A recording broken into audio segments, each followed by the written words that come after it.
Oi, pessoal. Vamos lá? Estamos aí nos cuidando nessa quarentena, tomando todos os cuidados, ficando em casa, mas as nossas aulas seguem, né? Nós tivemos uma aula ao vivo sobre angiospermas e falamos que esse é o grupo mais importante de plantas, porque é o grupo que está mais assim disseminado no planeta, é um grupo que tomou conta do planeta. Ora, por que que as angiospermas tiveram tanto sucesso evolutivo?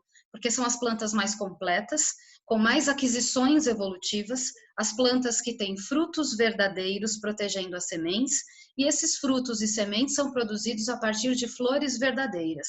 A gente viu lá na aula ao vivo como que ocorre a fecundação da flor da angiosperma e como isso dá origem à semente e ao fruto.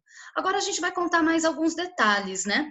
Nós vimos que as flores das angiospermas são estruturas normalmente preparadas para mecanismos de polinização. Então, vamos discutir um pouquinho sobre a polinização, tá bom? Vamos lá? Então, o que é polinização? É levar o pólen de um lugar para outro, da antera de uma flor até o estigma do gineceu, lá da outra flor. Então, o pólen sai da estrutura masculina, que é o androceu, onde tem a antera, e vai até a abertura do gineceu, que é a parte feminina, perdão, que é o estigma da planta. Muito bem. Como é que pode ser essa polinização? Pode fecundar na própria flor. Às vezes a flor é hermafrodita, como a gente discutiu, e aí ela tem os dois órgãos reprodutores, então ela tem tanto o androceu quanto o gineceu, e a fecundação ocorre diretamente, é uma autopolinização, e isso vai gerar uma autofecundação. Um processo possível, mas pouco vantajoso do ponto de vista evolutivo, porque se fecunda na própria flor, então o material genético que está lá no pólen é o mesmo material genético que está na estrutura do óvulo. Então, não existe variabilidade genética, correto? O bom mesmo é que a polinização seja indireta ou cruzada. O que é uma polinização cruzada?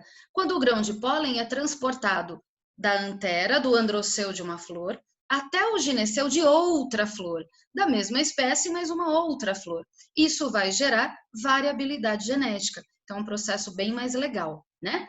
Só que aí a gente fica pensando o seguinte: e se uma flor for hermafrodita? Então, ela tem o aparelho reprodutor masculino e ela tem o aparelho reprodutor feminino. Ela tem os dois. Só que nós discutimos aqui. O legal é que não autofecunde. O legal é que a fecundação aconteça entre flores diferentes. Mas espera aí. Se os dois órgãos estão juntos, como evitar a autofecundação? Bom, uma forma de evitar é um processo chamado dicogamia. O que é dicogamia? Os aparelhos reprodutores amadurecem em épocas diferentes. Então, quando o androceu está cheio de pólen, o gineceu ainda não tem óvulo. Quando o gineceu tem óvulos, o androceu ainda não tem pólen, ok? Então, vocês estão vendo os nomes aí. Quando amadurece primeiro o androceu, a gente chama de protandria, primeiro o androceu. Quando amadurece primeiro o gineceu, a gente chama de protogenia, primeiro o gineceu. Se os aparelhos reprodutores não estão ativos ao mesmo tempo, então não tem como autofecundar. Essa é uma medida bem legal. Outra coisa que pode acontecer é um processo chamado dioicia. Esse processo é o melhor que existe. Dioicia é a planta ser dioica, ou seja, de sexos separados. Então, simplesmente os órgãos não estão juntos. Ou só tem gineceu naquela flor, ou só tem androceu naquela flor, mas eles nunca estão juntos, ok? Outra medida que tem é a ercogamia, é uma barreira física, separando os órgãos reprodutores androceu e gineceu. Como assim uma barreira física? Por exemplo, uma folha no meio deles, uma pétala no meio deles. Então, eles não se encontram porque tem uma barreira física. Mais um processo é a chamada heterostilia. Heterostilia é uma alteração no tamanho das estruturas. Então, por exemplo, o gineceu é muito grande, mas o androceu é muito pequenininho, então não alcança, entendeu? Ou então, o contrário, o que importa é que o tamanho de um seja muito diferente do tamanho do outro, então eles não se alcançam, essa é que é a verdade.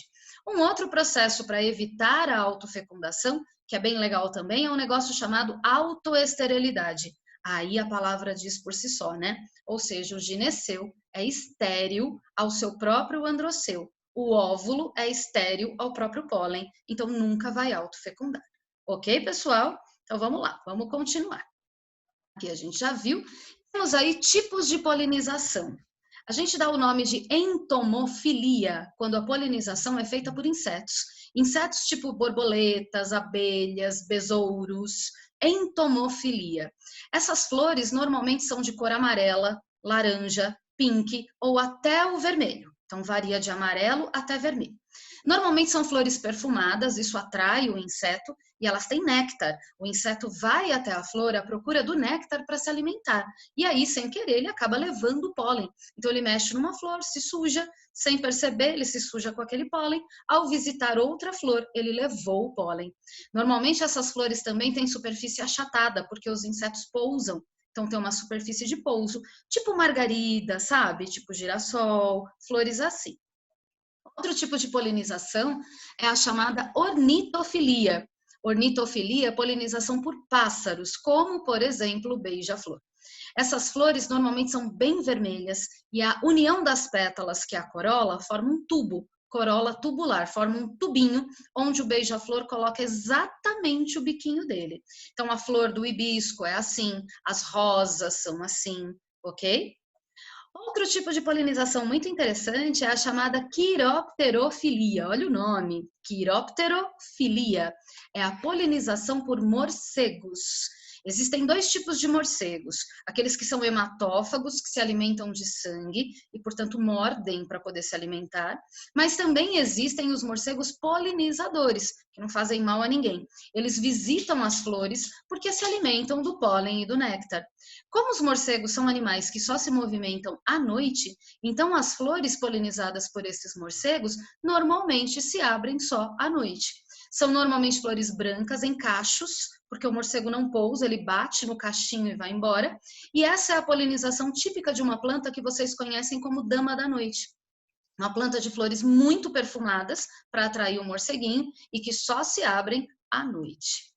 Bom, tem um outro tipo de polinização ainda que é a anemofilia. Anemofilia, anemo, vento, polinização pelo vento. Bom, uma flor que é polinizada pelo vento, ela não tem néctar, porque não vai alimentar o vento. Ela não tem perfume, porque não vai atrair o vento. Ela não vai ter colorido para se destacar no vento. Então, ela é uma flor sem atrativo. Normalmente é uma flor seca, que produz muito, muito pólen, a gente chama isso de superprodução polínica.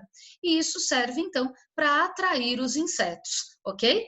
Então, esses aí são os tipos de polinização. Obrigada, pessoal, e até a próxima. A gente se vê, continuem se cuidando, tá bom? Tchau, tchau!